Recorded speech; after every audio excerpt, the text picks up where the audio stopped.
बिस्मिल्लाहिर्रहमानिर्रहीम। अस्सलामुअलैकुम। कैसे हैं गाइस? उम्मीद करते हैं कि आप बिल्कुल ठीक ठाक होंगे।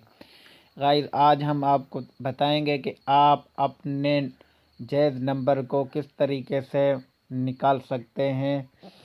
तो मुकम्मल वीडियो शुरू होने से पहले अगर अभी तक आपने हमारा यूट्यूब चैनल सब्सक्राइब नहीं किया तो बराह करम हमारा यूट्यूब चैनल सब्सक्राइब करें और साथ में लगे घंटी के बटन को प्रेस करें और ऑल पर क्लिक करें ताकि हमारी हर आने वाली वीडियो का नोटिफिकेशन सबसे पहले आप तक पहुंच सके।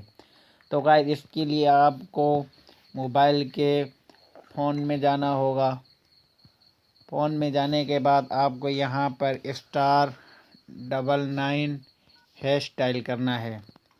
ये मेरे दोनों सिम जैज़ की लगी हुई, मैं एक पर क्लिक कर देता हूँ, इसका नंबर निकल आएगा। गाइस आप देख सकते हैं ये मेरा नंबर जिस पर मैंने लगाया वो नंबर यहाँ पर शो हो रहा है।